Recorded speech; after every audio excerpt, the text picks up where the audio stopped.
같이 앉았다는 얘기만 하잖아요. 그렇죠. 예. 그러니까 안 잔 건 사실이거든. 그렇죠. 예. 낮에만 그거 비슷한 대답 아닌가 하는 생각이 드는데. 그러니까 이게 이제 아차하게 되면 진실이 완전히 드러날 경우를 생각했을 때 거짓말은 하지 않고 변명은 해야 돼. 변명을 해야 되는 이런 사항들을 그런 일종의 기술을 배운 거죠. 그 클린턴의 그 답변도 거짓말을 변호사들이 저거야. 조언한 거라 그러더라고요. 물론이죠. 물론이죠. 거짓말 그러니까 나중에 밝혀져 버리면 거짓말이 되니까 정치적 생명이 끝나지 않습니까? 진실은 아니지만 진실이긴 한데 진실은 아니고. 그렇죠. 거짓말 비슷한데 거짓말이라고 하기도 어려워. 그러니까 딱 피해간 줄타기를 하고 그 정치적으로 모면할 수 있는 그러니까 전 진실이 온전한 진실이 드러난다 하더라도 나 그때 거짓말은 하지 않았다라고 얘기할 수 있는 그런 언어를 선택한 거죠. 클린턴 스스로가 법조인이죠. 그렇죠. 예. 로스쿨 출신입니다. 아, 그렇군요. 예, 예. 그 알칸소 법대 교수 하다가요. 그러네, 생각했어. 예. 검찰총장 하다가 도지사 하다가 이제 대통령 됐으니까 본인 스스로가 부인이 사실은 그 훨씬 더 탁월한 그렇죠. 변호사였죠. 부인도 예, 그렇죠. 그러니까 지금 나경원 의원도 변호사 아니에요. 물론이죠. 예. 법조 마피아 일원이셨죠 한때? 뭐 판사를 했었죠. 판사 예. 아주 뭐 우수한 판사였겠죠. 판사.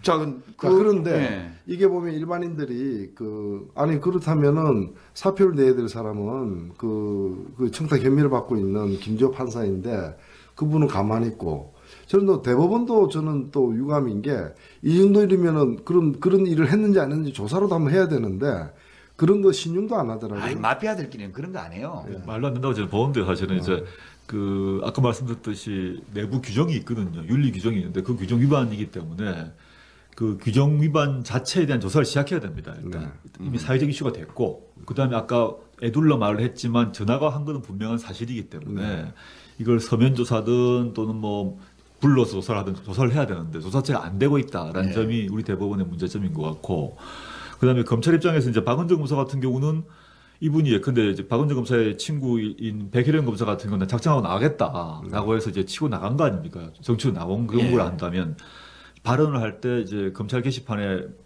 비판하고 나왔는데 박은정 검사 스타일 같은 경우는 어떤 발언도 하지 않고 사표만 내고 아무 말도 하고 나왔거든요. 사실 이제 검사의 통상의 검사의 모습은 이런 검사 모습이죠. 원래 그게 정상이라는 정상이죠.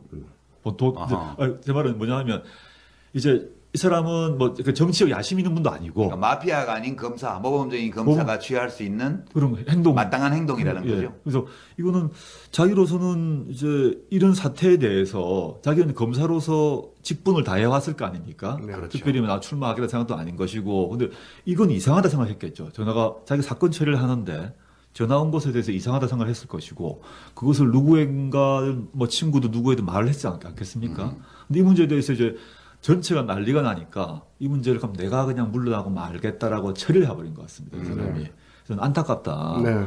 저는 이런 검사, 박은정 검사 같은 경우가 계속 있어야 되는데 검찰청에서는 이제 사표 반려하겠다고 말은 합니다만은 반려 안 하는 문제가 되니까. 그렇죠. 박 검사 같은 경우 사표 내놓고 돌아갈 건가 저는 아니라고 보고 뭐. 아니 고전에요. 네. 제가 이제 신문이나 언론 보도를 보면서 궁금한 게 박은정 검사가 전화 받았다는 얘기를 했다는 거죠. 검찰에다가. 그렇게 보도되고 있죠. 예. 예, 그 이야기를 한 이유가 나꼼수 주진우 기자에 대해서 구속영장을 청구하려는 움직임이 있어서 그래서 그 얘기를 했다. 그런 보도들이 조금 나오고 있고. 예, 예. 그게 그런 것 같아요. 경찰에서 구속하려고 했는데 검찰에서 그렇게 급하게 처리할 문제가 아니라 신중해야 된다. 그 파장이 두려워서. 그래서 그 사건에 대해서 좀 더 검토를 해봐야 된다. 고 하면서 검토하던 중에 그런 일이 발생했다라는 식으로 지금 얘기를 하고 있죠. 근데 그 얘기도 제가 볼 때는 뭐 그거 아닌 것 같은데. 예, 좀 검찰이 자기를 보호하기 위한 어떤 해명 얘기가 그러니까 영장을 치려는 움직임이 실제로 있었을 때 박은정 검사가 이 전화를 받은 입장에서 보면 양심에 끓이낄 거 아니에요. 그렇죠. 주진우 기자가 이야기한 건 진실이란 말이죠. 뭐 대화록이 어떻게 되는지는 모르겠지만 전화를 한 건 사실이고 네, 네. 관심을 표명하는 것까지는 분명하니까 그 상황에서 그걸 근거로 언론인 얘기를 했는데 그걸로 구속영장을 청구하겠다고 나오니까 박은정 검사 입장에서는 검찰 내에 그런 동향을 알고 가만히 있는 것이 굉장히 양심에 끓이꼈던 게 아닐까. 그렇게 추정이 됩니다. 사실 보면 이제 통상 우리 언론의 자유에 대한 검찰에 대한 사고 방식, 뭐 기존 이제 경찰 수뇌부 같은 경우는 뭐 PD 수첩, 미네르바 등등에서 알 수 있듯이 일정한 공의에 대해서 상당한 근거를 가지고 검증하기 위해서 비판을 하더라도 그게 부분적으로 나중에 오류가 발생하면 잡아넣겠다는 얘기 아닙니까? 그렇죠. 말도 안 되는 얘기인데. 왜냐하면 보통 시민이나 정치인은 수사기관이 아니기 때문에 100% 진실을 확보할 수가 없습니다. 예. 근데 의심 가는 부분들을 검증하라고 보장한 것이 우리나라 대한민국 헌법인데 표현의 자유인데. 표현의 자유죠.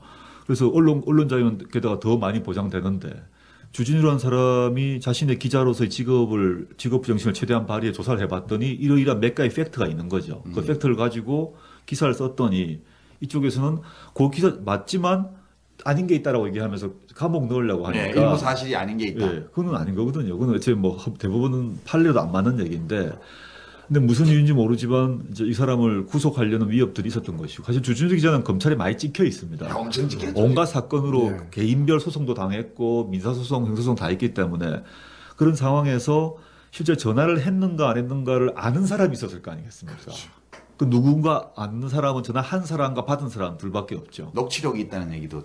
그건 뭐 그건 알 수가 없습니다. 알 수가 없는데 전화 건 사람과 받은 사람은 알고 있을 거다. 네. 그 대화 내용은 우리는 아무도 모르는데 이제 박은지 검사가 전화를 받은 사람 아니겠습니까? 이 사람 입장에서는 전화 받은 게 사실인데 그 사실에 기초해서 기사가 나온 것을 형사처벌한다는 것은 이상하다고 판단했을 것이 맞다. 그래서 하지 말라고 얘기를 했겠죠. 그렇겠죠. 정상적인 이제 저는 정상적인 법학 교육을 받은 그리고 정상적인 법학 교육을 받고 시험을 쳐서 훈련받은 검사라면 자연스러운 사고거든요. 이거는 구속감이 아니다. 이건 그 법원에 간다 하더라도 무죄가 난다라는 것은 당연한 건데 그런 이제 형사처벌로 달려가는 움직임이 보였고 그에 대해서 이 사람은 아 이건 아니다 싶었다고 저는 생각합니다. 근데 그 사람 왜 사표를 내요? 말도 안 되는 거죠, 그러니까. 그렇죠. 그게 이제 뭐 성격의 탓일 수도 있고 좀 사람이 착하면은 아니 그게 아니고 제가 보기에 무언의 저항이기도 예. 하죠. 맞아요. 검사라는 법조 윤리에는 적합한 행동이었으나 마피아의 윤리에는 어긋나는 거 아니었을까? 마피아 윤리에서는 같이 입 닫고 뭐 사표도 안 내고 가만히 있고 이랬어야죠. 뭐. 그렇죠. 그렇죠. 그게 지금 이제 그 김재호 판사가 취하고 있는 태도 비슷한 거죠. 아무 얘기도 안 하는 거지. 근데 법조에 마피아 있어요? 이제 뭐 이제 마피아란 말은 그렇습니다만은 검찰 법원별로 핵심 엘리트층은 따로 있는 거죠. 그걸 키워지는 방식에 따라서 검찰과 법원 다른 방식으로 엘리트가 키워지는데 검찰 같은 경우는 정권의 성격 따라서 엘리트가 새로 재구성된다고 한다면 그래서 검찰은 엘리트 구성이 정권 바뀜에 따라서 빨리 바뀌고요. 근데 지금 같은 경우는 그 TK도 아니고 TTK라고 하는 그룹도 TTK 요? TK는 뭐 잘 아시지 않습니까? 예. TK 외에 앞에 잘못했습니다. TKK. TKK. 이제 TK에다가 고려대. 아. 대구 경북 고려대. 옛날에 TK였는데 TKK가 성골화되는 그룹들을 만들고 있습니다. 요즘 검찰의 요직을 누가 갖고 있는 걸 보시게 되면 TKK. 예, TKK가 쥐고 있고 어떤 사람입니까? TKK가 전형적으로? 지금 뭐 서울 중앙지검장 하는 사람 대표적인 사람이죠. 누군가요? 갑자기 이름 생각나네. 지난번 이제 미네르바 기소했던 아, 예. 최재경? 최재경은 아니, 중수부장입니다. 중수부장이고. 최재경은 BBK고요. BBK고. 최재경은 TKK는 아닙니다. 아. 지금 그 미네르바 사건 같은 경우 대표적으로 말씀드리자면 미네르바 사건이 맨 처음에 시작됐을 때 그 사건 처음 사건 담당자는 TKK가 아닌 그냥 보통 임수빈 검사였는데 임수빈 검사. 네. 임수빈 검사가 공항통으로 수십 년을 자란 사람입니다. 아주 보수적인 사람입니다. 근데 이 사람이 봤을 때 이 미네르바 사건, 그다음에 이제 PD 수첩, 특히 이게 다 이제 이거 무죄가 난다라고 판단을 했어요. 그래서 무죄 납니다 하고 중앙지검장한테 얘기를 했어요. 중앙지검장이 뭔 소리야 기소하라 그랬어요. 옥신각신하다가 기소 못하겠다 했습니다. 네, 자기는 자신이 없다 이거지. 자신이 없고 이거 안 된다. 이거 공항 검사입니다. 근데 엎어졌어요. 검찰은 지난 7월 말 중간수사 발표에서 PD수첩팀이 의도적인 왜곡을 했다며 명예훼손의 소지가 있음을 내비쳤지만 임 부장은 내부적으로 반대 의견이었던 것으로 전해졌습니다. 보도 내용이 정부 비판에 초점을 맞춘 거여서 정부 협상단에 대한 명예훼손이 성립하지 않는다는 거였습니다. 수사가 지연돼 강제 구인을 요구하는 강력한 목소리가 나올 때도 이번 사건은 무혐의다. 따라서 PD수첩 관계자들을 소환할 필요가 없다는 입장을 굽히지 않았고 최근 사석에선 이번 수사는 검찰 권력이 헌법이 보장한 언론의 자유를 얼마나 침해할 수 있느냐의 문제라는 입장을 보인 것으로 전해졌습니다. 임 부장은 오늘은 아무 말도 하지 않겠다고 밝혔지만 다음 달 15일까지인 명예퇴직 기간에 사표를 내기로 결심을 굳혔다고 한 검찰 관계자는 전했습니다. PD 수첩짐 처리를 두고 지휘부와 갈등을 빚는 상황에서 검찰 조직에 더 이상 부담을 주지 않으려는 것으로 보입니다. 옷 벗고 그걸 받아서 기소했던 사람이 지금 이름이 생각 안 나는데 지금 중수부장이에요? 지금 이제 서울중앙지검장 중앙지검장? 이죠. 윤 PD 빨리 검색 좀 해봐요. 중앙지검장 누군지. 바로 저도 지금 예. 맛이 갔는데 그런 식으로 이제 그 핵심을 서울중앙지검장, 중수부장 이렇게 쭉 잡아 나가는 거 한다면 이제 그래서 요즘 보면 현재 이명박 정권 하에서는 예컨대 TKK가 아닌 예를 들어서 뭐 고려대가 아닌 뭐 서울대 검사들도 불만이 있는 거죠. 아하. 뭐 TK가 아닌 검사들은 말할 말할 나위도 것도 없고. 없고 TK에서도 고대가 아니면 불만이 있고 이런 게 있는 거고 법원 같으면 법원은 그런 식으로 움직이지 않고 법원은 정권 바뀐다고 획획 바뀌는 것보다는 이제 들어올 때 그 성적 기준이라는 게 매우 엄격하다. 성적 가지고 평생 쭉 올라가는 게 있고 그 연수원 졸업 성적 가지고. 그렇죠. 연수원 졸업 성적, 사법시험 성적이란 것이 모두가 알고 지금은 좀 공개됐습니다만은 맨 처음에 이제 과거 오랫동안 그 성적에 기초해서 법원 내에서의 일종의 그 엘리트 서클인 민사판례 연구회가 있습니다. 그 민사판례 연구회 가입이 되면 민사판례 연구회는 기존 멤버가 데리고 갑니다. 법원 하나회. 그렇죠. 일종의. 법원에 있는 하나회 비슷한 거죠. 그분들이 중요한 자리를 차지하고 지금 이제 많이 개방이 됐습니다만 그런 식으로 그 엘리트 구성 재충원 방식이 좀 다르다. 법원은 그러니까 그런 민사판례연구회처럼 엘리트로 칭해지는 선배들이 엘리트 후배를 선발해서 연면이 이어나가는 네. 이런 실세 조직이 있고 그렇죠. 검찰은 그에 비해서 정치적 외풍을 타면서 자주 바뀌기는 하나 네. 검찰 요직을 특정한 성향 혹은 연고를 가진 사람들이 독식하면서 안에서 권력 행사를 한다. 그렇죠. 검찰 같은 경우는 청와대 법무부 장관, 검찰총장은 법무부 장관, 그다음에 청와대 민정수석. 이게 같은 라인이기 때문에 이걸 통해서 인사를 결정하기 때문에 특히 이제 검찰 제일 그 검찰 내에서 일과 이과가 있는데 검찰 이과가 인사를 담당하거든요. 그럼 그거는 어느 자리도 그 자리. 근데 옛날로 얘기하면 2조 정랑 자리겠죠. 검찰 내에서. 그 자리는 아무도 안 주지 않습니까? 옛날 그 당쟁할 때. 예. 그 자리를 두고 죽이고 살리고 하지 않습니까? 그럼 일과를 딱 잡는 거죠. 근데 다른, 바깥에서는 그게 뭔지도 모르지만 그런 식으로 해서 그 기강을 세워가지고 자기를 쥐락펴락한다. 그래서 거기 일탈하면 외곽으로 확 보내버리고 말을 따르면 실제 기소를 하고 무죄가 났다 하더라도 아까 그 승진시켜주고 MB 정권 들어서 검사들이 정치 사건 기소한 거 뭐 정현주 사장, 미네르바 뭐 등등의 PD 수첩 뭐 싹 다 한명수까지 다 무죄 선고 났는데 네. 그 기소한 검사들은 전부 승진했더라고요. 다 승진했죠. 다 승진했죠. 이게 마피아 윤리입니까? 그게 마피아 윤리죠. 마피아 윤리는 가서 마피아든 조폭에서 위에 넘버1이 넘버10한테 시켰다 이겁니다. 넘버10이 가서 어떻게 하고 왔는데 실패를 했다 해서 저쪽을 찔렀지만 뭐 완전히 못 찔렀다 하더라도 이 사람을 폐지나 할 거 아닙니까? 잘했다 그러죠. 네, 수고했다. 수고했다 그러고 근데 뭐 그 법조 용어 또는 뭐 그쪽 용어로 몸빵으로 근데 이제 가서 몸으로 때우고 왔다 하면 뭐 뒷배를 봐주고 후원해주고 그다음 돌아오게 되면 넘버10에서 넘버7까지 올려주지 않겠습니까? 이게 지금 보면요, 이 민주화 이후에 생긴 병폐 중에 하나입니다. 이게 어찌 보면은 이게 뭐 민주화가 잘못됐다는 얘기는 아니지만은 방금 말씀하신 대로 이제 최근에만 하더라도 미네르바 정현주 사건, PD 수첩, 한명수 전 총리 사건 등에서 무리한 기소로 인해서 다 무죄 판결 받지 않았습니까? 물론 이제 법원에도 이제 요즘 뭐 도가니 사건이라거나 또는 정봉주 우리 의원에 대한 과도한 처벌이라거나 그리고 노회찬 엑스파일 사건에 대한 그렇죠. 판결이라. 또 뭐 석궁 뭐 재판 등 해서 이제 문제들이 많아서 국민들이 과연 사법 정의가 있는 건가? 민주화돼도 이 부분만은 지금 뭐 성역처럼 안 고쳐지고 있지 않냐 생각되는데, 근데 저는 그런 생각이 들어요.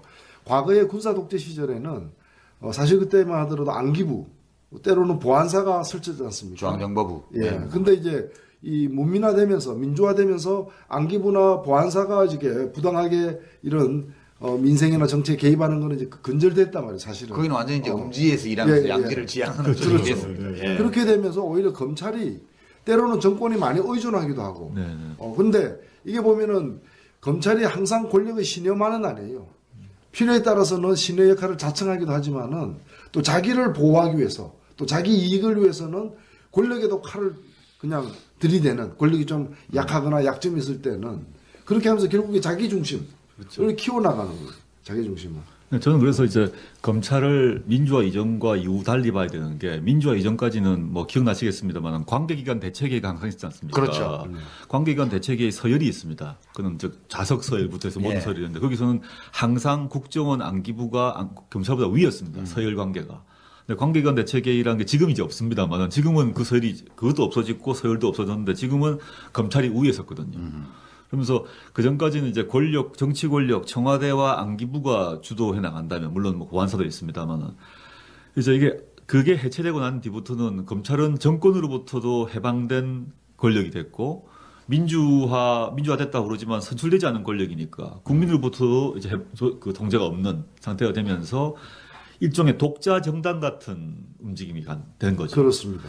충원은 최고 엘리트를 충원하되, 내부의 일정 그 암묵적 강령과 행동 방식, 윤리가 있고 그에 맞춰 가지고 현재 존재하고 있는 정당 이제 그 여당이죠. 여당과의 관계에 있어서 적당한 거래도 하고 이 여당이나 야당이 자기를 칠 것 같으면 또 치기도 하고 반격도 하고 그다음에 정권 교체기에는 자기가 지금까지 충성을 다했던 정권의 비리를 이미 갖고 있으니까 정보 차원에서 그걸 다음 유력 주자에게 넘겨주면서 근데 검사장, 검찰총장 등 자리 문제를 암묵적 거래도 하고 그래서는 일종의 그 준정장적 조직이기 때문에 이걸 빨리 바꿔야 된다 생각하고 있습니다. 야, 이제 좀 들어간다 이제 얘기가 이제 좀 흥미진진해지네. 제가 17대 국회에 있을 때 동료 의원이었던 한나라당의 검사 출신 그 유명한 이름만 되면 다 아는 그까지는 제가 얘기를 안 하겠어요. 김 씨는 아닙니다만은. 근데 들었는데 이렇다는 거예요. 이제 검사들이 수사를 하다가 이게 내사 단계에서 보면 알게 되는 기업에 관련된 정보라거나 이런 문제 있는 것들이 있지 않습니까? 이걸 가지고 항상 다 공개적인 수사로 전환하는 게 아니고 이렇게 갖고 있는 거죠. 저축해놓은 그렇죠. 갖고 있다가 자기 계보 선배에게 보고한대요. 그러니까 직할 상관에게 보고하는 게 아니라 직속 상관에게 보고하는 게 아니라 계보 선배에게 그 보고하면 계보 선배는 또 그런 걸 카드로 이렇게 활용할 만한 위치에 있는 사람들은 때로는 그걸 가지고 뭐 물건 교환하기도 하고 또는 돈으로 바꾸기도 하고 뭐 여러 가지 활용할 수 있겠죠. 그러니까 그리고 자기 뒷배를 봐주는 거죠. 그리고 그렇게 봐주는 자기 계보 선배가 없으면은 자기는 출세를 못 하는 거예요.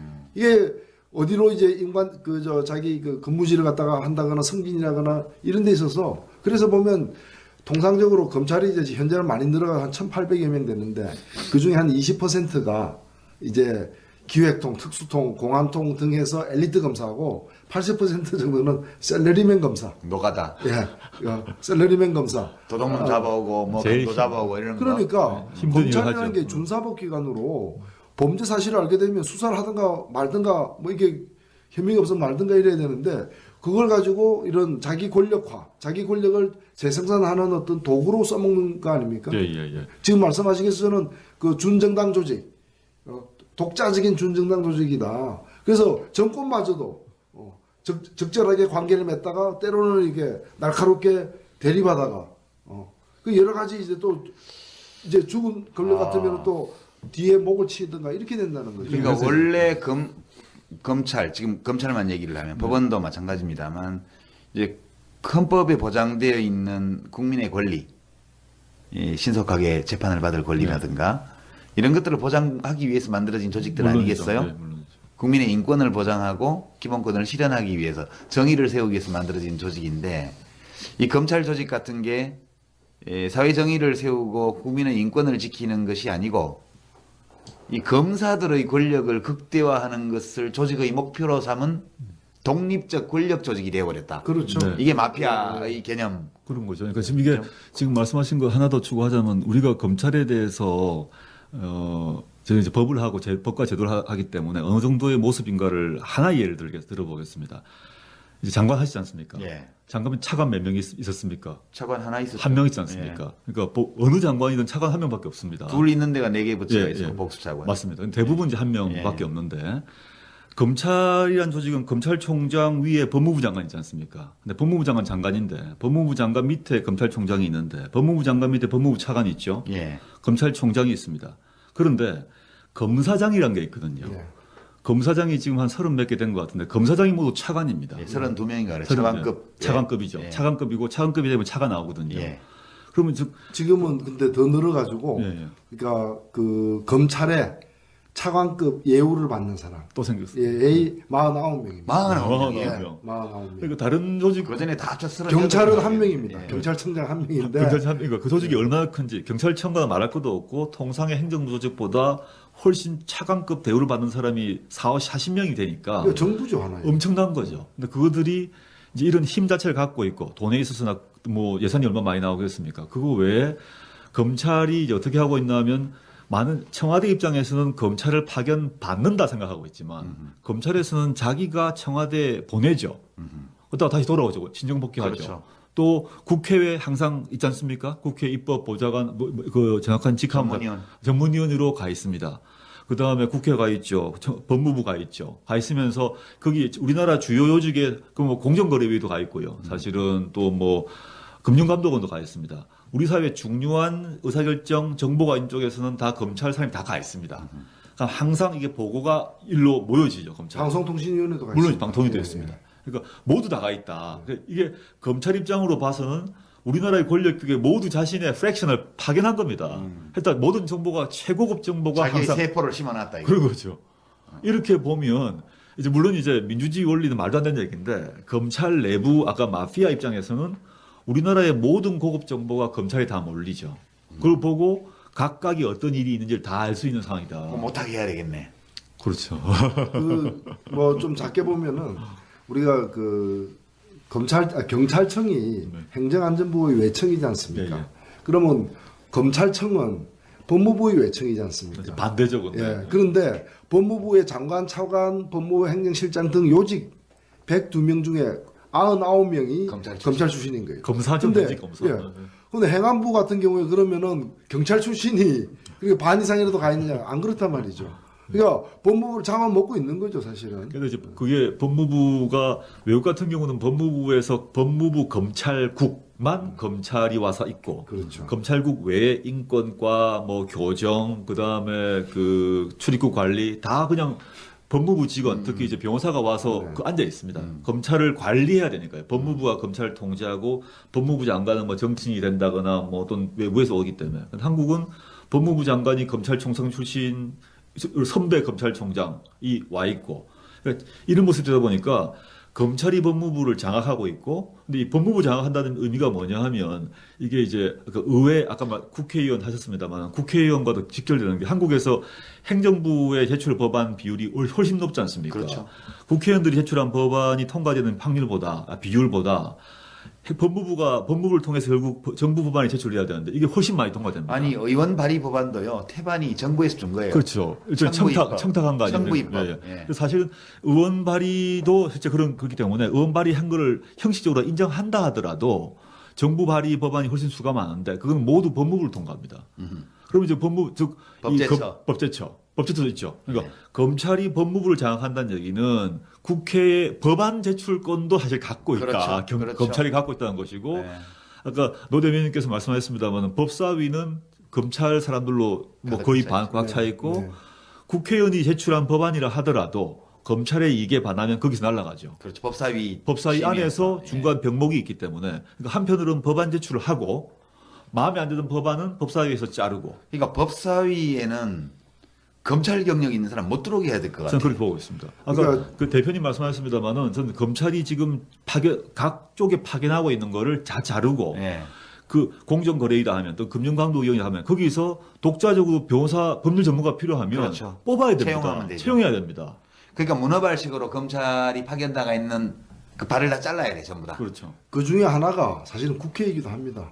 그래서 지금 18대 국회에는 299명의 국회의원 중에서 59명. 검찰 분소야. 그러니까 약 20%예요. 20%. 그래서 어떤 분이 이러더라고요.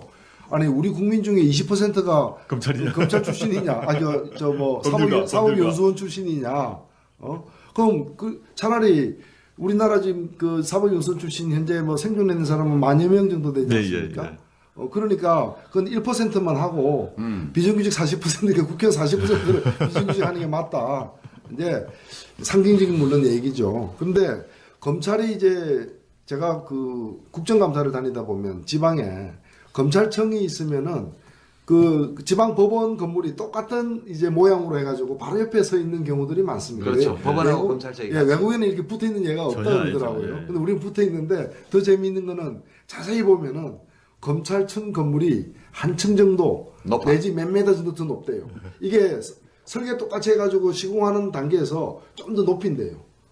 조금이라도 더 높아야만 별거 가지고 다 정말. 그러니까 검찰 입장에서는 우리가 이제 사실 원래 이 형사사법 구조를 보게 되면 당연히 법원이 위죠. 그럼요. 그러니까 피고인하고 검찰은 똑같은 대등 당사자고 법정의 구도를 보더라도 판사가 위에 있지 않습니까? 법대는 위에 있죠. 있죠. 근데 검찰 입장에서는 그걸 용납하지 못하는 겁니다. 아하. 니나 내나 내하고 대학 친구고 사법시험 같이 했고. 사법시험 같이 공부도 했고 니보다 내. 내가 좀 나았을 경우도 있고 술도 같이 먹고 했는데 내가 왜 너한테 재판을 받아야 돼? 이게 있다 보니까 이 건물 같은 경우도 그런 라이벌이 있고 실제 그리고 이제 뭐 법원 검찰 건물에 잘 가보시면 우리는 이제 검찰청 영문 표기에 보면 수프림이란 말이에요. 그러니까 수프림. 대법원 최고법원 수프림 코트를 하지 않습니까? 그럼 그 대검찰 정도 수프림이란 붙여놨는데 전 세계 검찰청을 에다 수프림이라는 영어를 넣은 데가 없습니다. 아, 우리 마피아야 이렇게 얘기하는 거지. 우리는 수프리머시. 야. 그러니까 이거다 이거죠. 이거를 드러내고 싶은 것들이 그런데 용어 선택에서 드러난다라고 봅니다. 참 안타깝다. 그러니까 이게 지금 보면 어떻게 아니요. 건물 높이를 몇 미터라도 높여서 위세를 과시하려고 그래. 그렇게 그러니까 속이 그- 허한가? 지금 우리가 그 이제 사법부, 입법부, 행정부 이런 상권 분립으로 이렇게 돼 있지 않습니까? 그러면은 검찰은 이 행정부의 일부이죠. 그렇죠. 법무부의 법무부고 일부죠. 법무부 안에서 또 검찰청으로 일부인데 검찰 스스로는 이걸 하나의 부로 생각하는 거예요. 헌법기관으로. 사법부에 대당하는 하나의 부 정도로. 그러니까 그 자기들도 보면은 아니 왜 차관급이 49명이 되냐 제가 이렇게 물었어요. 이거 문제 있지 않느냐 했더니 하는 얘기가 뭔가면은 그 고등부장검사 있잖아요. 네, 네. 판사. 네, 고등부장 판사가 차관급이거든. 그게 그 정도 수가 되거든요. 그러니까 아니 그럼 그래도 법원도 그래요? 법원도 수십 명이요? 차관이? 뭐, 예. 지금 수는 제가 안 세봤습니다. 고등부장이 따로 있죠. 그 정도 수가 됩니다. 아니 설마 아니 검찰이 법원보다 더 많게 하겠어요? 맞추려고 했겠지. 아 근데 검찰 법원은 많다. 하나 이게 어째 아, 그게 법원 건물보다 검찰청 건물이 조금 높듯이. 아니 그건 다른 게 있죠. 차관급 사무 중에 하나를- 사무 중에 하나이기 때문에 사법부, 행정부, 입법부에서 사법부를 대변하기 때문에 그 전체 사법부 전체가 행정부 전체와 맞먹어야 된다. 되는 구조가 있죠. 논리적으로 네, 삼권 분립이니까. 근데 검찰은 사법부가 아니라 행정부 중에 하나인데 검찰은 스스로 사실은 사법 삼권 분립 외에 별도 존재한 제 사건이라고 자기가 생각해요. 그러니까 그 저기 참여정부 초기에 그 송광수 검찰총장 같은 경우도 그렇고 그 법무부 장관의 영을 안 받잖아요. 그러니까 법무부 장관 그 법적으로 법무부 예. 장관에게 이제 법무부 장관이 이제 지시를 했을 강금실 때 장관 예. 때. 그리고 예. 또 전정배 장관 때도 그랬고 그렇죠. 그 당시에 김종- 그저 강정구 교수 예, 사건 예. 때도 예. 그랬고 그러니까 그걸 그 지시를 어길 수는 없으니까 지시를 못 내 받을 때는 뭐 자기 목을 잘라버리죠. 사표를 내는 거지. 스스로. 그게 이제 조폭의 논리지. 그걸 이제 그걸 사표를 안 내면 밑에 이제 부하 입장에서는 좀 치사한 보스가 그렇지. 되는 거죠. 배를 꺼야 돼. 그러니까 장렬하게 죽는 그런 것이 이제 하나의 일종의 심정윤리나 행동윤리화돼 있다 보니까 그 자신의 조직의 그런 보호를 위해서 그런 모습들을 하고 자꾸 나갔지 않습니까? 그러니까 자기도 그렇게 할 거라고 생각하고 있죠. 그게 또 멋있다고 생각하고 있고 그렇게 멋있는 행동을 다운표를 쳐야 되겠습니다만 그걸 멋있는 행동을 하게 되면 후배 입장에서는 저 선배는 좀 챙겨줘야 된다. 그 장관님도 팍팍 따라오고. 예. 안 그러고 자기 자리 보존한다 그러면 치사한 사람이 되니까 원래 보스들 중에서도 좀 세게 해줘야지 밑에 쌈자로 넘버 7, 넘버 10이 대장으로 인정할 거 아닙니까? 그런 느낌이 있습니다. 그 검찰에서 조폭 수사 있죠. 예. 절대로 경찰에 안 맡긴다 그러거든요. 조폭 수사만은 자기들이 직접 한대요. 처음부터. 그러니까 이제 경찰에서 수사하고 자기들 수사 지휘하는 게 아니라 처음부터 자기들이 직접 맡아서 한다. 그거 왜 그렇습니까? 왜 그러냐면 그러니까 하늘 아래 두 개의 조직이 있을 수 없다. 자기들도 조직이래요. 이게 그 정도 라이벌의식. 얘는 그렇죠. 우리가 작살내야 돼. 남들한테 맡기면 안 돼. 우리 손으로 끝내야 돼. 이거 그런 거죠. 그러니까 검찰의 조직 문화도 결국은 헌법의 체계와 우리의 법률, 그 정부 조직법의 여러 가지 체계 같은 것은 안중에 별로 없고 네, 네. 자기들 나름의 마피아적 직업윤리와 문화 그리고 리퓨테이션, 명성에 관한 어떤 판단의 기준 이런 걸 갖고 있단 말이죠. 아주 강하게 돼 있고 그게 내면화돼 있다는 거죠. 물론 내면화돼 있지 않은 사람들은 외곽으로 빠지게 되고 내면화돼 있는 사람들이 엘리트로. 올라가는 이 구조를 갖고 있다. 물론 이제 물론 모두 그런 건 아니겠습니다만 이 중심적 흐름이 그걸 가고 있고 그걸 통제할 수 있는 방안이 없다고 보는데 이게 저는 이제 한국 검찰 권력 문제가 이제 제도적인 문제인데 우리 OECD 나라 아닙니까? 또 G20 나라인데 그 OECD 나라와 G20 나라를 비교했을 때 어떤 나라보다 최강의 권력을 갖고 있다. 그러니까 한국 검찰은 일단 일본 같은 경우 보게 되면 수사는 몽땅 경찰이 하지 않습니까? 그렇죠. 우리는 기소만 하죠. 그렇죠. 네. 우리는 이제 수사도 하고 기소도 하고 네. 그래서 검찰 집행까지 그렇죠. 이제 언론 플레이까지 다 해. 그렇죠. 그러니까 네. 검찰청 안에 수사 인력도 따로 있습니다. 네, 빨대도 따로 있고, 빨대도 있고 다 있어요. 경찰 전차를 지휘하기도 하고 그 다음에 독일 같은 경우에 있어서는 수사 혐의가 있으면 독일 검찰 같은 경우 수사 혐의가 있으면 검사는 재량이 없습니다. 그냥 기소를 해야 됩니다. 독일 검사는 경찰을 지휘할 수 있긴 있대. 기소 편의주의가 없죠. 그렇죠. 근데 한국 검찰은 이제 경찰을 지휘한과 동시에 혐의가 있다 하더라도 기소할 것인가 말 것인가를 내가 결정하죠. 그게 기소 편의주의 아닙니까? 그러니까 막강한 권력을 갖고 있는 것이고, 아까 이거 더하기 앞에서 얘기했던 각 정부기관에 다 파견을 하고 있는 모습이다. 그리고 미국 같은 경우를 얘기하면 미국은 검사장급, 우리로 얘기하면 이제 검사장이죠. 그쪽은 뭐 그런 표현을 안 씁니다만은. 미국 같은 경우는 검사장급은 직선하거든요. 예, 선거로 뽑죠. 선거를 해가지고 선거를 통해서 검증하고 갈아치우면 그 사람이 다시 이제 확 바뀌니까 검찰들이 즉 대중적 통제를 받을 수밖에 없는데 우리는 선거는 없습니다. 없으니까 이런 검찰총장을 최고 순회로 하는 단극형 피라미드가 있고 이 피라미드 조직 내이 철두철미하게 이제 상명하복으로 관철되는데 요 꼭지만 장악하면 전체가 장악될 수 있으니까 국가 권력 입장에서는 법무부 장관과 민정을 통해서 검찰총장을 장악하게 되면 전국의 검찰 가장 OECD 수준에서 가장 막강한 검찰 전체를 지는 거다. 그래서 이건 저는 이제 어떻게 하면 단극화 피라미드 체제를 이제 다극화해서 쪼갤 건가. 그다음에 파견돼 있는 권력 자르고 독점하고 있는 권력을 줄이고 그다음 대중적 통제를 마련할 건가 이걸 진짜 고민해야 된다 생각하고 있습니다. 그럼 이제까지 지금 어찌 보면 점점 괴물처럼 커나가고 있는 이 검찰 마피아라고 볼 수 있는데 역대 정부가 어찌 보면 검찰 개혁이 실패한 거 아닙니까? 네. 어찌 그리고 달리 보면 또 많이 의존하기도 했고 제가 볼 때 의존하지 않은 최초의 권력이 아마 참여정부인 것 노무현 같은데. 정부죠. 예. 예, 왜냐면은 김대중 정부 때만 하더라도 워낙에 그 이전에 영남 PK 등 중심으로 특히 YS 때는 PK 중심으로 해가지고 검찰을 이제 상층부로 다 장악했기 때문에 그걸 또 이렇게 이 세탁하기 위해서 또 호남 측을 그 출신을 또 중용하는 과정에서 또 문제 있는 인사들이 또 이렇게 사고를 일으키기도 하고 이랬단 말이에요. 신아무개니, 김아무개니, 예. 뭐 옷노비 사건이니 뭐 여러 가지 사건들이 있었죠. 예, 옷도 비가 오고 뭐 그랬습니다. 그런데 이 참여정부에 와서는 초반부터 이제 검찰과 좀 뭘 한번 해보려고 했는데 사실 칼을 뽑았었죠. 그래서 장관도 이제 강금실 장관을 임명하고 또 검찰 인사 문제 또는 그 유명했던 이 평검사들과의 어떤 대화 이런 자리도 마련하고 했지만 사실상 성공하지 못했다. 성공하지 못하고 오전에요. 그 문제 하기 전에 이제 참여정부 때 검찰과 권력의 관계에 대해서 조금 들여다봐야 될 대목이 있긴 한데요. 그 전에 마피아는 왜 덤비면 꼭 보복하잖아요. 그렇죠. 특히 명예를 손상시키거나 이런 세력에 대해서는 끝까지 진짜 우리 동네 조폭이긴 하지만 친구 영화 보면 고마해라 많이 먹었다 아이가 이럴 때까지 검사들이 그런다며요. 찌를 때 찌르더라도 치명상을 입히더라도 찔러서 비틀지는 마라. 뭐 그런 말을 자기들끼리 한대요. 하죠. 좀 신사적인 조폭이 되려고 그러나 봐. 근데 보복하잖아요. 네. 그게 마피아 문화의 아주 중요한 측면 아니에요? 그렇죠. 저는 노무현 대통령이 검찰의 보복으로 죽었다. 그렇게 봐요. 전화를 해서 그 사건이 어떻게 되고 있느냐, 뭐 관심을 어떻게 표시하게 되면 한참 후배 검사로서는 이걸 난감한 상태가 되죠. 현직 판사가 있고 왜냐하면 검사 입장에서는 예컨대 판사와의 관계란 게 나중에 영장 청구했을 때 영장이 기각된다거나 또는 뭐 기소를 했는데 무죄가 된다거나 물론 그 사건 그 사람은 아니지만 그러니까 판사 검사의 관계에서는 판사가 갑이다 이거죠. 뭐 꼭 그런 건 아닙니다만은 하여튼 법조계 그 틀 내에서 선배이고 8년 선배이고 또 나름대로 간부 판사가 특정 사건에 대해서 특히 자신의 부인 사건에 대해서 전화를 했다는 그 자체가 사실은 상당한 압력이 될 수밖에 없거든요. 그런 그 거라고. 사건 뭐 잘 처리되고 있습니까라거나 뭐 그렇게 묻기만 해도 네, 사실은 그렇죠.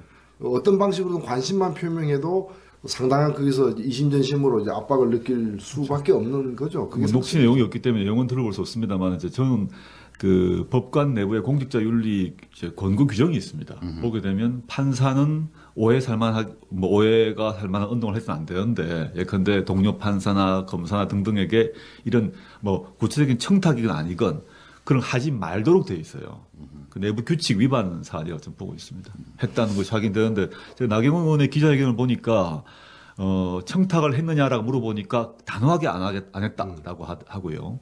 근데 기자분들이 전화를 했느냐에 대해서는 묵비를 행사하더라고요. 예, 물었는데 답을 안 했죠. 답을 안 하죠. 몇 예. 번에 대해서. 그러니까 그걸 종합해 보게 되면 전화를 했는데 난 청탁 안 했다는 주장이죠. 이 논란과 관련해 풀 의문은 크게 두 가지입니다. 김재호 부장판사가 실제로 담당 검사에게 전화를 걸어 기소를 부탁했는지 또 통화 내용이 청탁에 해당하는지 여부입니다. 나 전 의원이 기자회견에서 통화 여부를 묻는 질문에 기소 청탁은 없었다고 답한 대목이 눈길을 끄는 이유입니다. 기소 청탁을 한 적이 없습니다. 경찰 수사에서 김 판사와 박 검사의 통화 여부는 밝힐 수 있지만 어느 정도를 청탁으로 볼 것인지는 또 다른 논란거리가 될 전망입니다. 그러니까 전화해가지고 전화 잘못 끊었습니다 하고 끊었거나 그거는 뭐 알 리가 없죠. 그게 아니라면은 전화 걸어서 청탁하는 방식은 안 택했지만은 네, 네. 다른 방식으로 이쪽에 관심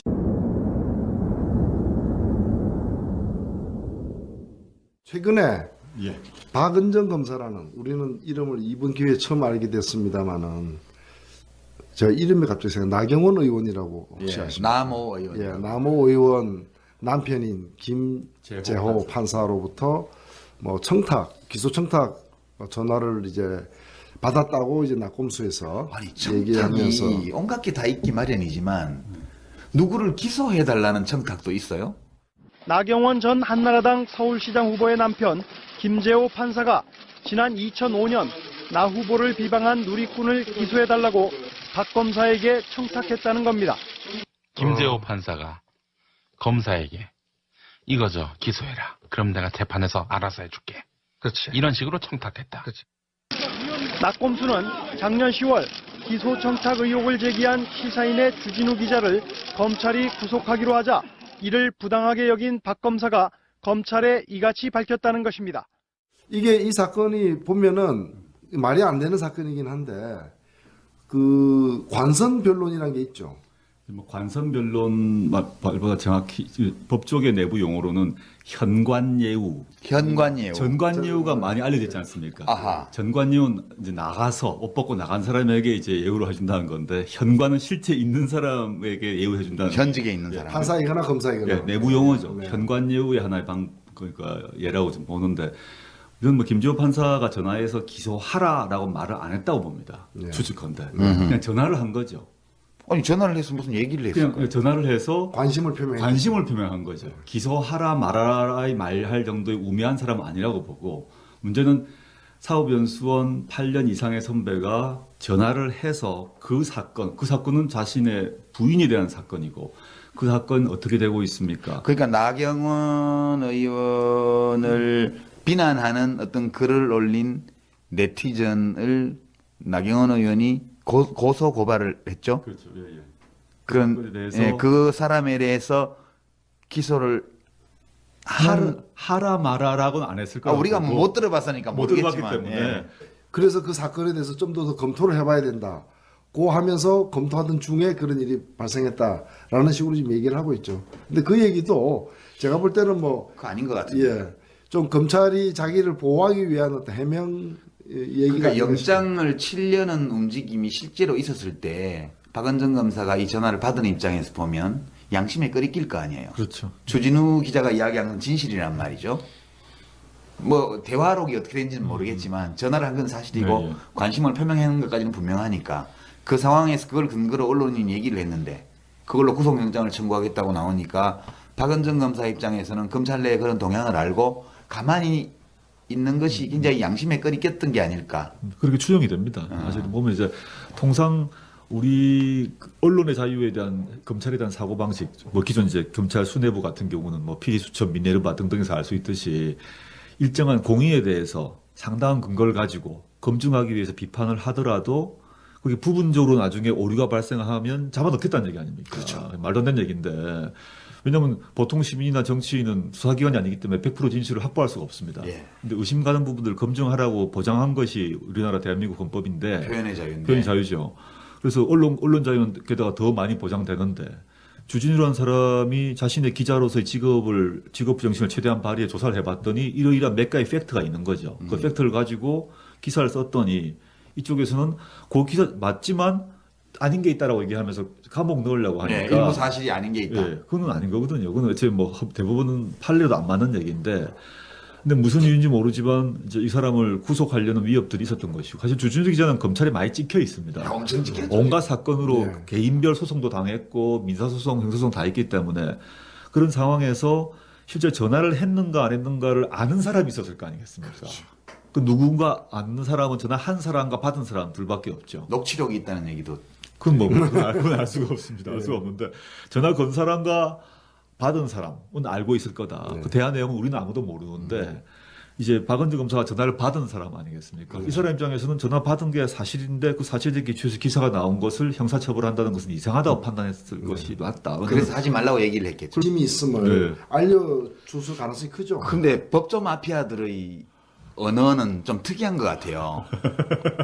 이게 우리 같은 보통 사람들은 우리 조국 교수님은 뭐 법조인인지 아닌지 좀 헷갈리지만 아니죠. 법학 교수잖아. 그 여하튼 막 법조 마피아하고 좀 관계가 있어. 반계야, 반계. 반계. 뭐 선골 진골은 아니지만 육두품 법조 정도 되죠. 좋습니다. 예.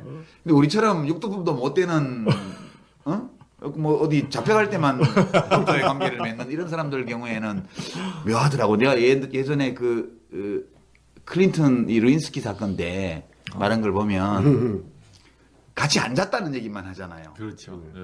그러니까 앉은 건 사실이거든. 그렇죠. 예.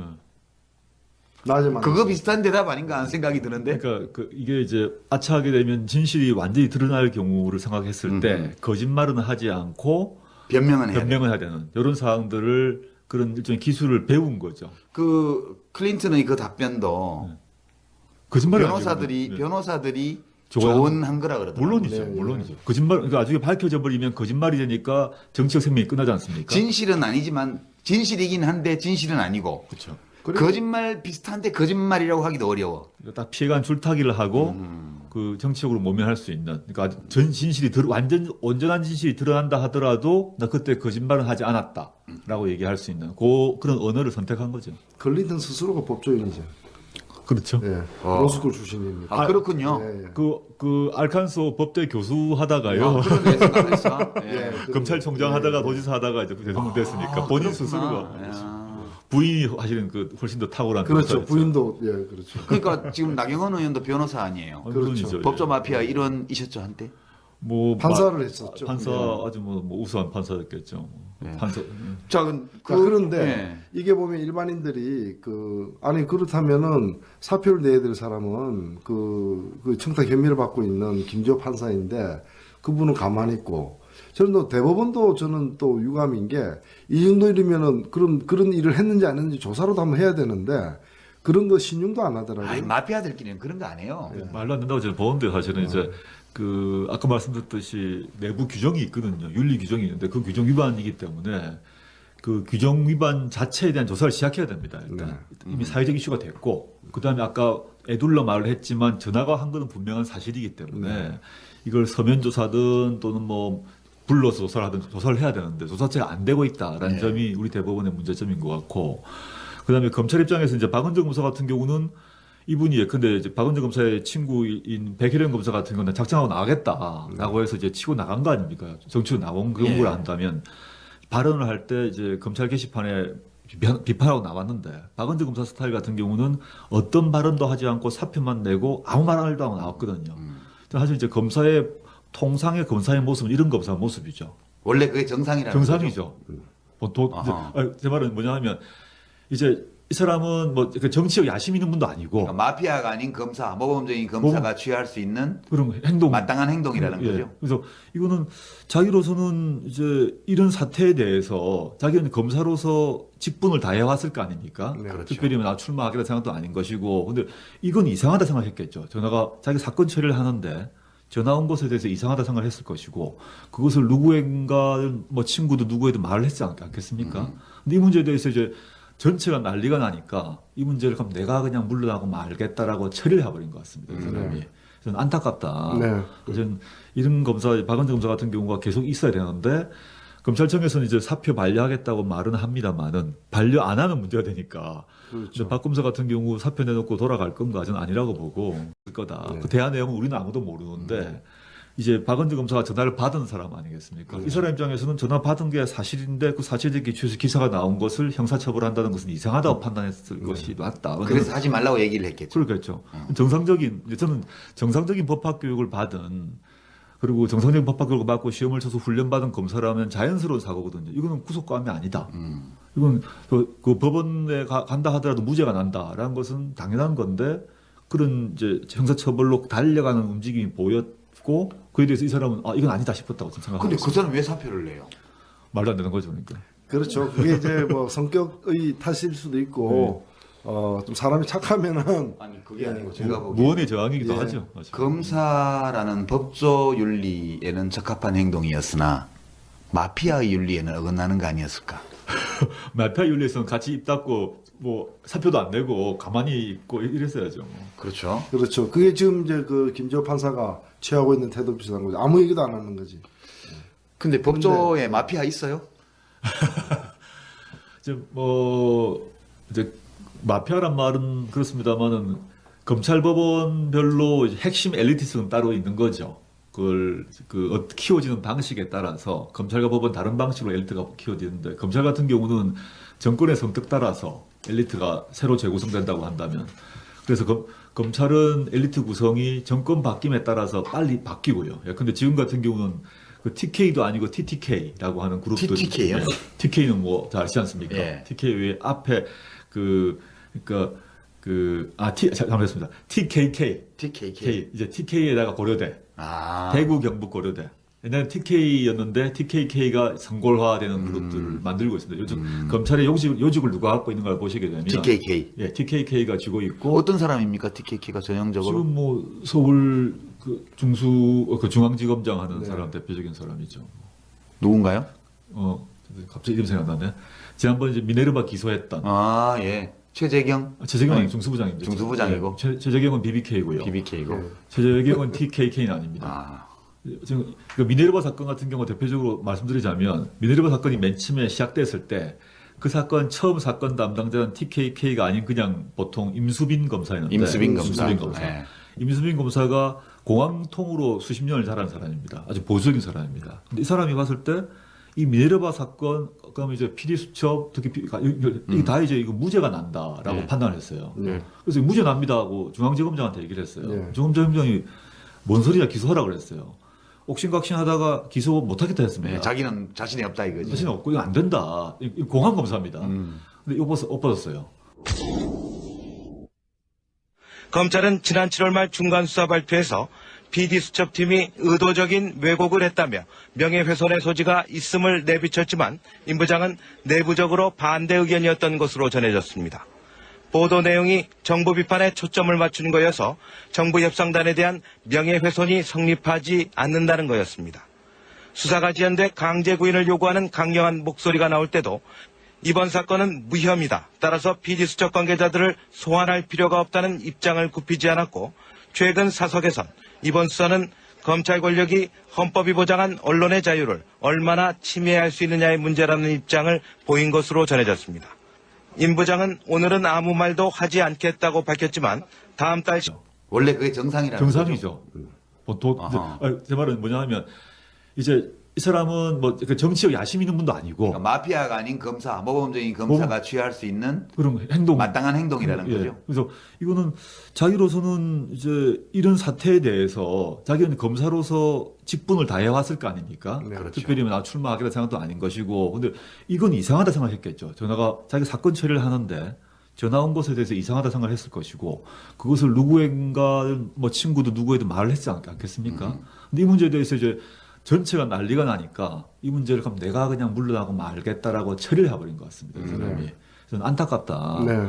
저는 이런 검사, 박은정 검사 같은 경우가 계속 있어야 되는데 검찰청에서는 이제 사표 반려하겠다고 말은 합니다만은 반려 안 하는 문제가 되니까. 그렇죠. 박 검사 같은 경우 사표 내놓고 돌아갈 건가 저는 아니라고 보고 뭐. 아니 고전에요. 네. 제가 이제 신문이나 언론 보도를 보면서 궁금한 게 박은정 검사가 전화 받았다는 얘기를 했다는 거죠. 검찰에다가. 그렇게 그런데 보도되고 있죠. 예. 예, 그 이야기를 한 이유가 나꼼수 주진우 기자에 대해서 구속영장을 청구하려는 움직임이 있어서 그래서 그 얘기를 했다. 그런 보도들이 조금 나오고 있죠. 예, 예. 그게 그런 것 같아요. 경찰에서 구속하려고 했는데 검찰에서 그렇게 급하게 처리할 문제가 아니라 신중해야 된다. 그 파장이 두려워서. 그래서 그 사건에 대해서 좀 더 검토를 해봐야 된다. 고 하면서 검토하던 중에 그런 일이 발생했다라는 식으로 지금 얘기를 하고 있죠. 근데 그 얘기도 제가 볼 때는 뭐 그거 아닌 것 같은데. 예, 좀 검찰이 자기를 보호하기 위한 어떤 해명 얘기가 그러니까 아닌가 싶어요. 영장을 치려는 움직임이 실제로 있었을 때 박은정 검사가 이 전화를 받은 입장에서 보면 양심에 끓이 낄 거 아니에요. 그렇죠. 주진우 기자가 이야기한 건 진실이란 말이죠. 뭐 대화록이 어떻게 되는지는 모르겠지만 전화를 한 건 사실이고 네, 네. 관심을 표명하는 것까지는 분명하니까 그 상황에서 그걸 근거로 언론인 얘기를 했는데 그걸로 구속영장을 청구하겠다고 나오니까 박은정 검사 입장에서는 검찰 내에 그런 동향을 알고 가만히 있는 것이 굉장히 양심에 끓이 꼈던 게 아닐까. 그렇게 추정이 됩니다. 사실 보면 이제 통상 우리 언론의 자유에 대한 검찰에 대한 사고 방식, 뭐 기존 이제 검찰 수뇌부 같은 경우는 뭐 피디수첩, 미네르바 등등에서 알 수 있듯이 일정한 공의에 대해서 상당한 근거를 가지고 검증하기 위해서 비판을 하더라도 그게 부분적으로 나중에 오류가 발생하면 잡아넣겠다는 얘기 아닙니까? 그렇죠. 말도 안 되는 얘기인데. 왜냐하면 보통 시민이나 정치인은 수사기관이 아니기 때문에 100% 진실을 확보할 수가 없습니다. 예. 근데 의심 가는 부분들을 검증하라고 보장한 것이 우리나라 대한민국 헌법인데 표현의 자유인데. 표현 자유죠. 그래서 언론 자유는 게다가 더 많이 보장되는데 주진우라는 사람이 자신의 기자로서의 직업 정신을 최대한 발휘해 조사를 해봤더니 이러이러한 몇 가지 팩트가 있는 거죠. 그 팩트를 가지고 기사를 썼더니 이쪽에서는 그 기사 맞지만 아닌 게 있다라고 얘기하면서 감옥 넣으려고 하니까 네, 일부 사실이 아닌 게 있다. 예, 그건 아닌 거거든요. 그건 어차피 뭐 대부분은 판례도 안 맞는 얘기인데, 근데 무슨 이유인지 모르지만 이제 이 사람을 구속하려는 위협들이 있었던 것이고, 사실 주진우 기자는 검찰에 많이 찍혀 있습니다. 엄청 찍혔죠. 온갖 사건으로 네. 개인별 소송도 당했고 민사소송, 형사소송 다 있기 때문에 그런 상황에서 실제 전화를 했는가 안 했는가를 아는 사람이 있었을 거 아니겠습니까? 그 누군가 아는 사람은 전화 한 사람과 받은 사람 둘밖에 없죠. 녹취록이 있다는 얘기도. 그건 뭐 그건 알 수가 없습니다. 알 수가 없는데 전화 건 사람과 받은 사람은 알고 있어. 누구를 기소해달라는 청탁도 있어요? 나경원 전 한나라당 서울시장 후보의 남편 김재호 판사가 지난 2005년 나 후보를 비방한 누리꾼을 기소해달라고 박 검사에게 청탁했다는 겁니다. 김재호 판사가 검사에게 이거죠, 기소해라. 그럼 내가 재판에서 알아서 해줄게. 그렇지. 이런 식으로 청탁했다. 그렇지. 낙검수는 작년 10월 기소 청탁 의혹을 제기한 시사인의 주진우 기자를 검찰이 구속하기로 하자 이를 부당하게 여긴 박 검사가 검찰에 이같이 밝혔다는 것입니다. 이게 이 사건이 보면은 말이 안 되는 사건이긴 한데 그 관선 변론이라는 게 있죠. 뭐 관선 변론 말보다 정확히 법조계 내부 용어로는 현관예우. 현관예우. 전관예우가 많이 알려져 있지 않습니까? 아하. 전관예우는 이제 나가서 옷 벗고 나간 사람에게 이제 예우를 해준다는 건데 현관은 실제 있는 사람에게 예우해준다는. 현직에 있는 사람. 판사이거나 검사이거나. 예, 내부 용어죠. 네. 현관예우의 하나의 그러니까 예라고 좀 보는데 이건 뭐 김재호 판사가 전화해서 기소하라라고 말을 안 했다고 봅니다. 네. 추측컨대 그냥 전화를 한 거죠.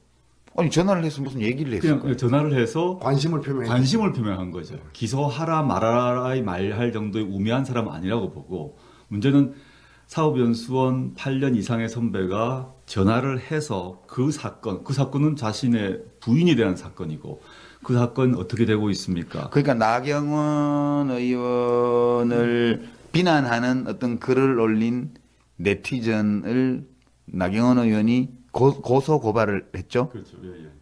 그런 그 사람에 대해서 기소를 하라 말아라고는 안 했을 거예요. 우리가 못 들어봤으니까 못 모르겠지만. 들어봤기 때문에 예. 근데 전화를 해서 그 사건이 어떻게 되고 있느냐, 뭐 관심을 어떻게 표시하게 되면 한참 후배 검사로서는 이걸 난감한 상태가 되죠.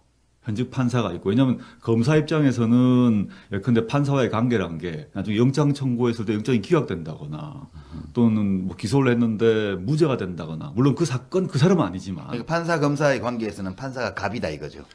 뭐 꼭 그런 건 아닙니다만은 하여튼 법조계 그 틀 내에서 선배이고 8년 선배이고 또 나름대로 간부 판사가 특정 사건에 대해서, 특히 자신의 부인 사건에 대해서 전화를 했다는 그 자체가 사실은 상당한 압력이 될 수밖에 없거든요. 그런 그 거라고. 사건 뭐 잘 처리되고 있습니까? 라거나 뭐 그렇게 묻기만 해도 네, 사실은 그렇죠.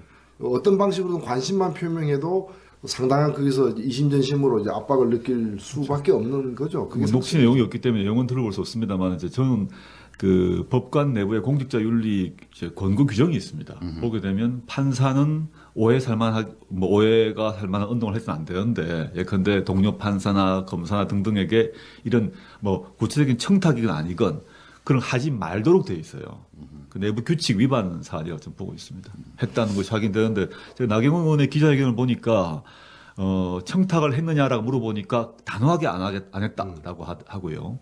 근데 기자분들이 전화를 했느냐에 대해서는 묵비를 행사하더라고요. 네, 물었는데 답을 안 했죠. 답을 안 하죠. 몇 번에 대해서. 그러니까 그걸 종합해 보게 되면 전화를 했는데 난 청탁 안 했다는 주장이죠. 이 논란과 관련해 풀 의문은 크게 두 가지입니다. 김재호 부장판사가 실제로 담당 검사에게 전화를 걸어 기소를 부탁했는지, 또 통화 내용이 청탁에 해당하는지 여부입니다. 15일까지인 명예퇴직 기간에 사표를 내기로 결심을 굳혔다고 한 검찰 관계자는 전했습니다. PD 수첩짐 처리를 두고 지휘부와 갈등을 빚는 상황에서 검찰 조직에 더 이상 부담을 주지 않으려는 것으로 보입니다. 옷 벗고 그걸 받아서 기소했던 사람이 지금 이름이 생각 안 나는데, 지금 중수부장이에요? 지금 이제 서울중앙지검장. 중앙지검장? 네, 윤 PD 빨리 검색 좀 해봐요. 중앙지검장 누군지. 바로 저도 지금 예. 맛이 갔는데, 그런 식으로 이제 그 핵심을 서울중앙지검장, 중수부장 이렇게 쭉 잡아 나가는 한다면, 이제 그래서 요즘 보면 현재 이명박 정권 하에서는 예컨대 TKK가 아닌, 예를 들어서 뭐 고려대가 아닌 뭐 서울대 검사들도 불만이 있는 거죠. 아하. 뭐 TK가 아닌 검사들은 말할 말할 나위도 것도 없고. 없고, TK에서도 고대가 아니면 불만이 있고 이런 게 있는 거고, 법원 같으면 법원은 그런 식으로 움직이지 않고, 법원은 정권 바뀐다고 획획 바뀌는 것보다는 이제 들어올 때 그 성적 기준이라는 게 매우 엄격하다. 성적 가지고 평생 쭉 올라가는 게 있고, 그 연수원 졸업 성적 가지고. 그렇죠. 연수원 졸업 성적, 사법시험 성적이란 것이 모두가 알고, 지금은 좀 공개됐습니다만은 맨 처음에 이제 과거 오랫동안 그 성적의 기초에서 법원 내에서의 일종의 그 엘리트 서클인 민사판례 연구회가 있습니다. 그 민사판례 연구회 가입이 되면 민사판례 연구회는 기존 멤버가 데리고 갑니다. 법원 하나회. 그렇죠. 일종의. 법원에 있는 하나회 비슷한 거죠. 그분들이 중요한 자리를 차지하고, 지금 이제 많이 개방이 됐습니다만 그런 식으로 그 엘리트 구성 재충원 방식이 좀 다르다. 법원은 그러니까 그런 민사판례연구회처럼 엘리트로 칭해지는 선배들이 엘리트 후배를 선발해서 연면이 이어나가는 네. 이런 실세 조직이 있고, 그렇죠. 검찰은 그에 비해서 정치적 외풍을 타면서 자주 바뀌기는 하나, 네. 검찰 요직을 특정한 성향 혹은 연고를 가진 사람들이 독식하면서 안에서 권력 행사를 한다. 그렇죠. 검찰 같은 경우는 청와대 법무부 장관, 검찰총장은 법무부 장관, 그다음에 청와대 민정수석. 이게 같은 라인이기 때문에 이걸 통해서 인사를 결정하기 때문에, 특히 이제 검찰 검찰 내에서 일과 이과가 있는데 검찰 이과가 인사를 담당하거든요. 그럼 그거는 어느 자리도 그 자리, 근데 옛날로 얘기하면 2조 정당 자리겠죠. 검찰 내에서. 그 자리는 아무도 안 주지 않습니까? 옛날 그 당쟁할 때. 예. 그 자리를 두고 죽이고 살리고 하지 않습니까? 그럼 일과를 딱 잡는 거죠. 근데 다른 바깥에서는 그게 뭔지도 모르지만 그런 식으로 해서 그 기강을 세워가지고 자기를 쥐락펴락한다. 그래서 거기 일탈하면 외곽으로 확 보내버리고 말을 따르면 실제 기소를 하고 무죄가 났다 하더라도 아까 그 승진시켜주고. MB 정권 들어서 검사들이 정치 사건 기소한 거 뭐 정현주 사장, 미네르바 뭐 등등의 비리수첩, 비리수첩 뭐 싹 다 한 명수까지 다 무죄 선고 났는데 네. 그 기소한 검사들은 전부 승진했더라고요. 다 승진했죠. 다 승진했죠. 이게 마피아 윤리입니까? 그게 마피아 윤리죠. 마피아 윤리는 가서 마피아든 조폭에서 위에 넘버1이 넘버10한테 시켰다 이겁니다. 넘버10이 가서 어떻게 하고 왔는데 실패를 했다 해서 저쪽을 찔렀지만 뭐 완전히 못 찔렀다 하더라도 이 사람을 폐지나 할 거 아닙니까? 잘했다 그러죠. 네, 수고했다. 수고했다 그러고 근데 뭐 그 법조 용어 또는 뭐 그쪽 용어로 몸빵으로 아하. 근데 이제 가서 몸으로 때우고 왔다 하면 뭐 뒷배를 봐주고 후원해주고 그다음 돌아오게 되면 넘버 10에서 넘버 7까지 올려주지 않겠습니까? 어허. 이게 지금 보면요, 이 민주화 이후에 생긴 병폐 중에 하나입니다. 이게 어찌 보면은.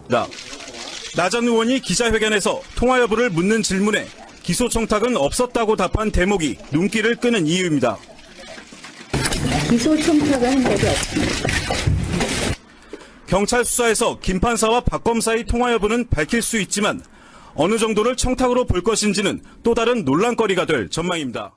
그러니까 전화해가지고 전화 잘못 끊었습니다 하고 끊었거나. 그거는 뭐 알 리가 없죠. 그게 아니라면은 전화 걸어서 청탁하는 방식은 안 택했지만은 네. 다른 방식으로 이쪽에 관심이 있음을 네. 알려줄 가능성이 크죠. 근데 법조 마피아들의 언어는 좀 특이한 것 같아요. 이게 우리 같은 보통 사람들은 우리 조국 교수님은 뭐 법조인인지 아닌지 좀 헷갈리지만 아니죠. 법학 교수잖아. 그 여하튼 막 법조 마피아하고 좀 관계가 있어. 반계야, 반계. 반계. 뭐 선골 진골은 아니지만 육두품 법조 정도 되죠. 좋습니다. 예. 근데 우리처럼 육두품도 못 되는 뭐 어디 잡혀갈 때만 법조의 관계를 맺는 이런 사람들 경우에는 묘하더라고. 내가 예전에 그 클린턴 이 루인스키 사건 때 말한 걸 보면 같이 앉았다는 얘기만 하잖아요. 그렇죠. 그러니까 안 잔 건 사실이거든. 그렇죠.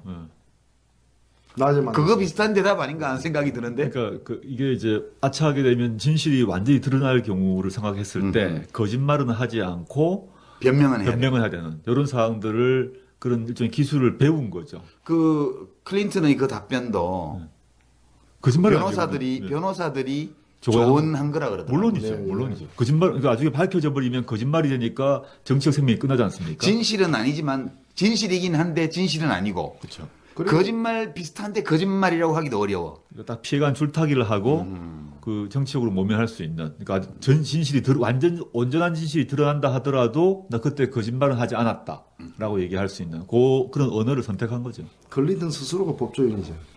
그렇죠. 예. 로스쿨 출신입니다. 그렇군요. 예, 예. 그 알칸소 법대 교수 하다가요. 그러네, 생각했어. 예. 검찰총장 하다가 도지사 하다가 이제 대통령 됐으니까 본인 스스로가 부인이 사실은 그 훨씬 더 탁월한 그렇죠. 변호사였죠. 부인도 예, 그렇죠. 그러니까 지금 나경원 의원도 변호사 아니에요. 물론이죠. 법조 마피아 일원이셨죠 한때?